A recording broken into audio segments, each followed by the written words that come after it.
Fala pessoal, tudo bem? Como é que vai a vida de vocês? Tudo certo? Estamos aqui em mais um vídeo do nosso Deus Está Morto. Hoje nós vamos ler Mateus capítulo 13, versículo do 1 ao versículo 57 e 58. É bastante coisa, mas eu garanto que essa leitura vai ser importante para a gente falar de certas coisas aqui. Amém?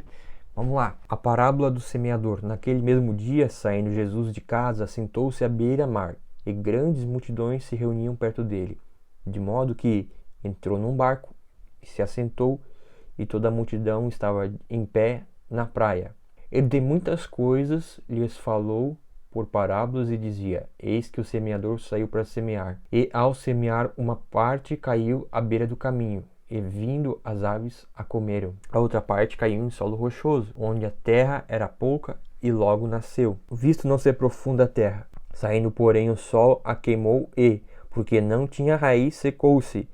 Outra caiu entre os espinhos, e os espinhos cresceram e a sufocaram. Outra enfio caiu em terra boa e deu fruto, a 100, a 60 e a 30 por um. Quem tem ouvidos para ouvir, ouça a explicação da parábola. Então, Jesus fala por parábolas e fala de coisas do cotidiano. A ideia de Jesus usar coisas do cotidiano é para que o ensino de Cristo fosse um pouquinho mais simples, né? Mais fácil de ser entendido. Mas também, ao mesmo tempo, ele fala de uma maneira que não é tão direto ao ponto, né? Tipo assim, ele usa símbolos do dia a dia das pessoas para falar de algumas coisas. Se a gente vai mais para frente, principalmente quando a gente nos livros de Paulo, a gente chega nas cartas de João, não a carta de João ao Apocalipse, mas a carta de João, 1ª, 2ª, 3ª João, a gente vê a carta de Tito, a carta de Judas, não Judas que traiu Jesus, outro Judas, a gente vai ver ensinos mais práticos para a hora, assim, papum. A parte de Jesus aqui, os ensinos de Jesus, se a gente for ver todos eles, são ensinos muito escritos por parábolas. E se a gente vai para Apocalipse, daí a gente volta com esse ensino. Ele não usa parábolas em si, mas ele usa mais coisas do dia a dia do povo judeu para falar do juízo de Deus, né? Porque Apocalipse é a revelação de Jesus Cristo. Mas voltando aqui, agora a explicação da parábola. Então se aproximaram os discípulos e lhe perguntaram: por que fala por parábolas? Olha só. Ao que respondeu: porque a vós outros é dado a conhecer os mistérios do reino dos céus, mas àqueles não lhes é concedido. Pois ao que tem se dará e terá em abundância, mas ao que não tem, até o que tem lhe será tirado. Por isso lhes falo por parábolas, para que vendo não veem, e ouvindo não ouvem, nem entendem, de sorte que nele se cumpre a profecia de Isaías: ouvireis com os ouvidos e de nenhum modo entendereis, vereis com os olhos e de nenhum modo percebereis. Ou seja, Jesus fala por meio de parábolas. Na verdade, se eles tivessem um olhar mais ativo, mais atento, eles entenderiam o que Jesus estava falando. Mas a questão é que, no contexto aqui, Jesus falava por parábolas para se cumprir o que estava em Isaías: ouvireis com ouvidos e de nenhum modo entendereis, verei com os olhos e de nenhum modo percebereis. Porque o coração desse povo está endurecido, de mau grado ouviram com os ouvidos e fecharam os olhos, para não se suceder que vejam com os olhos, ouçam com os ouvidos, entendam com o coração, se convertam e sejam por mim curados. Isso está lá em Isaías 6, versículo 9 ao 10, tá? Bem-aventurados, porém, os vossos olhos, porque veem, e vossos ouvidos, porque ouvem. Pois em verdade vos digo que muitos profetas e justos desejaram ver o que vedes e não viram, e ouvir o que ouvis e não ouviram. Atendei-vos, pois, a parábola do semeador. Então, olha só, Jesus ele fala por meio de parábolas, mas, como eu disse, ele usava simbolismos do dia a dia do povo dele, povo judeu. E aqui para se cumprir também o que está em Isaías, né, para que eles ouçam e não entendam e tudo mais. Mas se eles tivessem uma comunhão mais forte com Deus, eles entenderiam o que está acontecendo e entenderiam que Jesus era o Cristo. Mas por que não creram? Por causa da cegueira espiritual e por causa da dureza do coração, que Deus permitiu que eles tivessem o coração endurecido, como está lá em Romanos 11, versículo 11. E por causa disso, nós hoje também temos acesso ao Evangelho, porque o Evangelho em si, ele é uma palavra que Deus ia restaurar o Israel, né? Mas eles rejeitaram Jesus, mas vai chegar o momento que eles vão crer. Amém? Lá em Romanos 11, se você ler com calma, você vai ver que vai chegar um momento que eles vão crer de novo. Que eles vão aceitar Jesus, vão se arrepender, inclusive. Mas até que esse momento chegue, eles estão com o coração endurecido. E como que eles vão crer? Quando eles veem que nós, os gentios, eu que sou um gentio, estou usando a palavra do Deus que era para ser o Deus só deles, mas que, pela misericórdia, eu também fui alcançado por essa palavra. Então, Jesus veio para os seus, inclusive todas as passagens aqui, Jesus está indo para os seus mesmo. Só lá em Atos dos Apóstolos, quando aparecem mais pessoas gentílicas, é que se começa a se ir para outros povos. Mas primeiro o judeu, depois os outros povos. Tá? Porque Deus ama o povo dele. O povo dele hoje só não crê por causa da dureza do coração. Mas vai chegar um momento que eles vão crer e vão aceitar Jesus. Isso é uma promessa bíblica, tá? Eu sei que tem teologia que fala que Israel não é o povo de Deus, mas lendo a Bíblia, a gente vê que não é bem assim. Israel é o povo de Deus, mas eles precisam crer em Jesus, e isso vai acontecer, né? A dureza deles, a Bíblia fala lá em Romanos 11, não vai durar para sempre. Ela vai durar até que se complete o número de gentios. Ou seja, ela não é eterna. Só você ler Romanos 11, você vai ver isso. Ela é uma dureza passageira, ela vai passar essa dureza do coração deles, tá? E como eles estavam muito distantes de Deus e muito perto, mas muito distantes, eles ouviam o que Jesus estava falando e não criam. E estava muito na cara o que Jesus estava falando, que ele era o Messias, mas eles não criam. E tudo isso aconteceu também para se cumprir a profecia, né? Eles ouviram e não entenderam. Mas vamos lá. Bem-aventurado, versículo 16. Porém, os vossos olhos, porque veem, os vossos ouvidos, porque ouvem. Pois em verdade vos digo que muitos profetas e justos desejariam ver o que vedes e não viram, e ouvir o que ouvis e não ouviram. Atendei-vos, pois, a parábola do semeador. A todos que ouvem a palavra do reino e não a compreendem, vem o maligno, arrebenta o que lhes foi semeado no coração. Este é o que foi semeado à beira do caminho. A primeira parte aqui, quando Deus planeja salvar alguém, e às vezes o inimigo vai lá e coloca uma semente do maligno, né? Para impedir. E aqui fala bem sobre isso, Todos que ouvem a palavra do reino e não a compreendem, vem o maligno, arrebenta o que foi semeado no coração, este é o que foi semeado à beira do caminho. Versículo 20. E o que foi semeado em solo rochoso, este é o que ouve a palavra e recebe logo com alegria. Mas não tem raiz em si mesmo, sendo antes de pouca duração. Em lhe chegando a angústia ou a perseguição por causa da palavra, logo se escandaliza.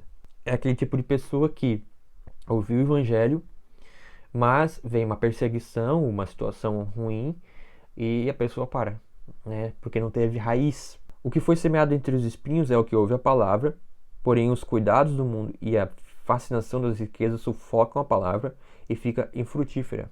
Bem claro, né? Mas o que foi semeado em boa terra é o que ouve a palavra e a compreende. Esta frutifica e produz a 100, a 60 e a 30 por 1. Ou seja, existem pessoas, eu creio que nós somos essas pessoas, que a palavra de Deus ela frutifica e ela dá os seus frutos. Ou seja, nós cremos nessa palavra, que ela traz o seu efeito na nossa vida. Amém? Versículo 24, parábola do joio. Outra parábola lhe propôs, dizendo: o reino dos céus é semelhante a um homem que semeou a boa semente no seu campo.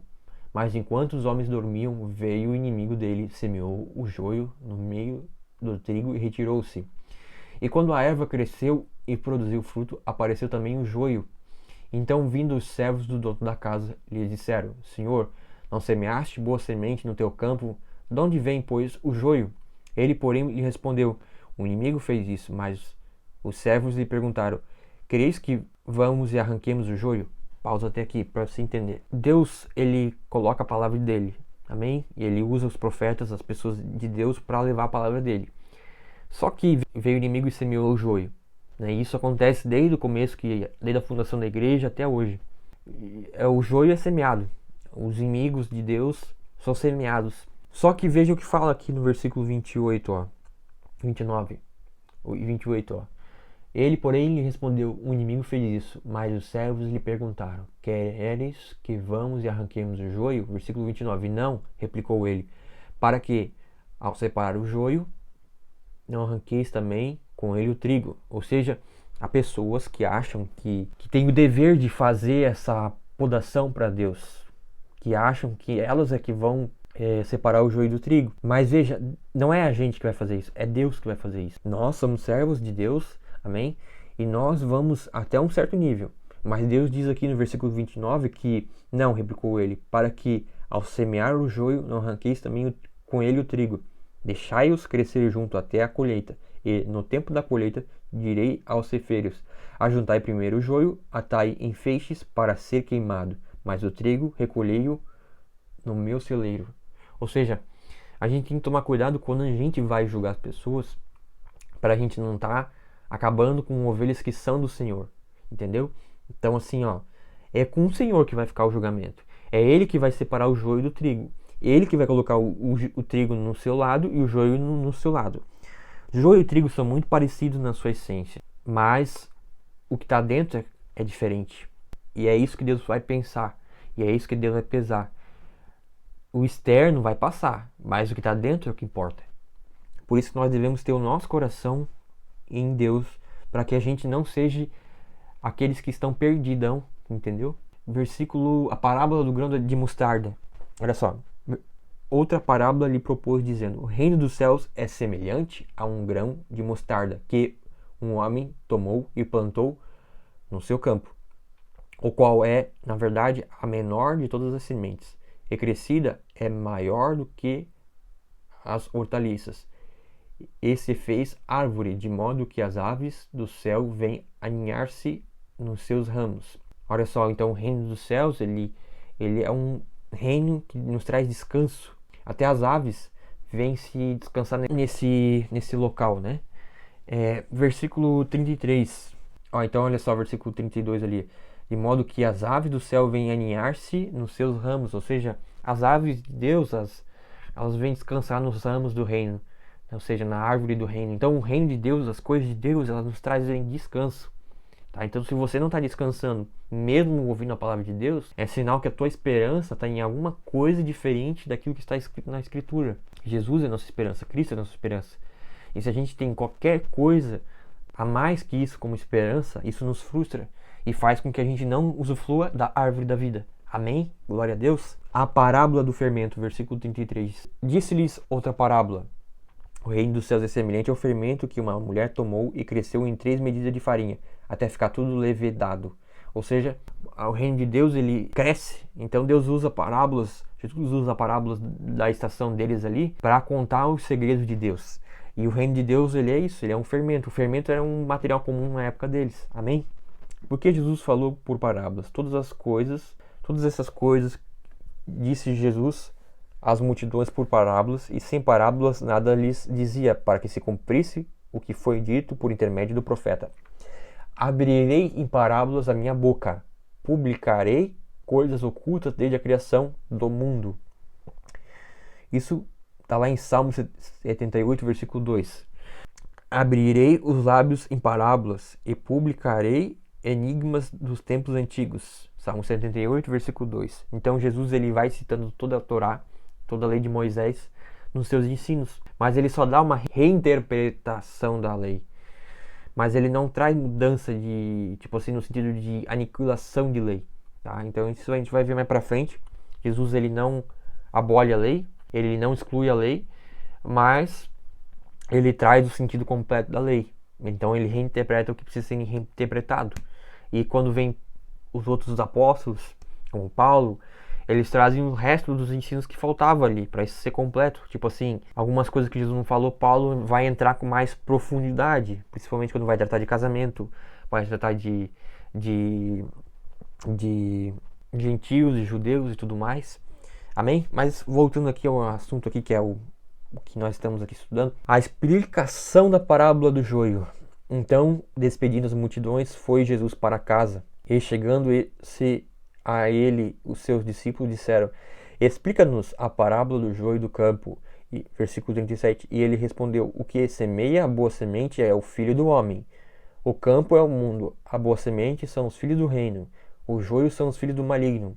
O inimigo que semeou é o diabo. A ceifa é a consumação do século. Os ceifeiros são os anjos. Pois assim como o joio é colhido, lançado ao fogo, assim será na consumação do século.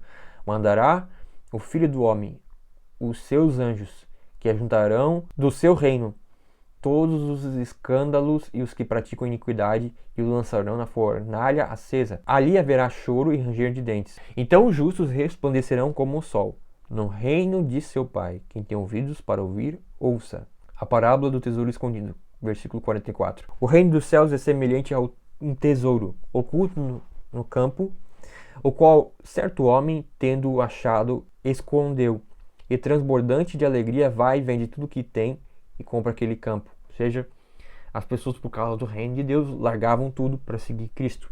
A parábola da pérola. O reino dos céus é também semelhante a um que negocia e procura boas pérolas, e tendo achado uma pérola de grande valor, vende tudo que possui e a compra. Ou seja, é uma pérola de grande valor. A parábola da rede. O reino dos céus é ainda semelhante a uma rede que, lançada ao mar, recolhe peixes de toda espécie. E quando já está cheia, os pescadores arrastam-na para a praia e, assentados, escolhem os bons para os cetos e os ruins deitam fora. Assim será na consumação do século. Sairão os anjos e separarão os maus dentre os justos, e os lançarão na fornalha acesa. Ali haverá choro e ranger de dentes. Coisas novas e velhas. Entendestes todas essas coisas? Responderam-lhe, sim. Então lhes disse, por isso todo escriba versado no reino dos céus é semelhante a um pai de família que tira do seu depósito coisas novas e coisas velhas. Jesus não via os escribas como pessoas ruins, os fariseus, mas o comportamento deles como algo ruim. Nenhum escriba ou fariseu era ruim em si, mas o seu comportamento. Porque os escribas e os fariseus, eles conheciam a lei, e isso era bom. A questão é que eles usavam da lei para seu próprio benefício, e isso é mal. E é por isso que Jesus criticava tanto os escribas e fariseus. Os escribas e fariseus de hoje são aqueles homens e aquelas mulheres que conhecem a palavra de Deus, mas em vez de fazer ela ser entendida pelas pessoas, colocam mais dificuldade ainda para essas pessoas entenderem, praticarem e viverem de acordo com ela. Jesus prega em Nazaré. É rejeitado pelos seus. Tendo Jesus praticado essas parábolas, retirou-se dali, e chegando à sua terra, ensinava-os na sinagoga de tal sorte que os maravilhavam e diziam, de onde lhe vem esta sabedoria e esses poderes miraculosos? Não é este o filho do carpinteiro e não se chama sua mãe Maria e seus irmãos Tiago, José, Simão e Judas? Não vivem entre nós todas as suas irmãs? De onde lhe vem, pois, tudo isso? E escandalizaram-se nele. Jesus, porém, lhes disse, não há profeta sem honra, senão na sua terra e na sua casa. E não fez ali muitos milagres por causa da incredulidade deles. Então veja, Jesus aqui, ele mostra que as pessoas não queriam crer nele. Por quê? Porque ele era um cara comum demais para essas pessoas. Na cabeça das pessoas fica assim, como que eu vou crer num cara que se ficou tão pequeno? Mas essa é a essência de Deus. Deus se esvaziou de si mesmo, como está lá em Filipenses, e colocou a natureza de servo, e ele fez isso no nosso lugar. Ele fez isso, ele se tornou, o verbo se fez carne. Deus se assumiu a forma de servo, um servo humilde, e mostrou a grandeza de Deus através de um menino que nasceu de uma manjedoura. Isso mostra para nós que, e nasceu de uma virgem ainda, a Virgem Maria. Isso mostra para nós que Deus, ele é atemporal e ele está nas pequenas coisas da vida. Amém? Jesus não pôde fazer muitos milagres ali porque eles não criam, não honravam Jesus. Então Jesus teve que sair do meio deles. Então veja, Jesus, ele quer a nossa honra. De qual forma? Quando nós ouvimos a palavra dele e aplicamos ela na nossa vida.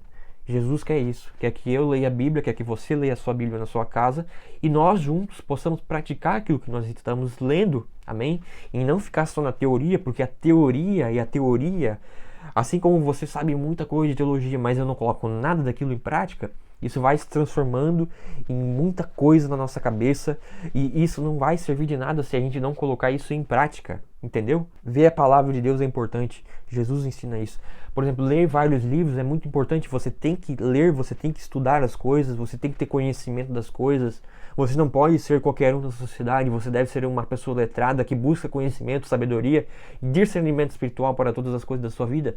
Porém, entretanto, todavia, deve-se ter zelo pela palavra de Deus e deve-se buscar a fonte.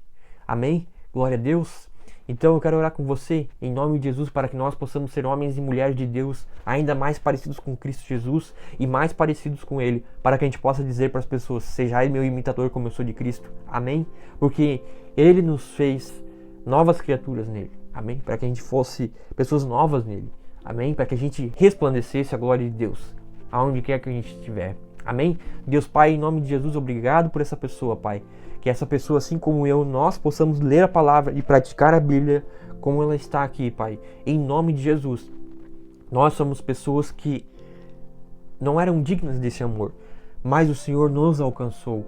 E por causa disso nós temos grande alegria, Senhor Jesus, de ser alcançado por Ti, Jesus. Glória a Deus por isso. Cristo vive em nós. E eu declaro paz e abundância na vida dessa pessoa, assim como Deus tem me dado essa abundância. Glória a Deus por isso, irmão.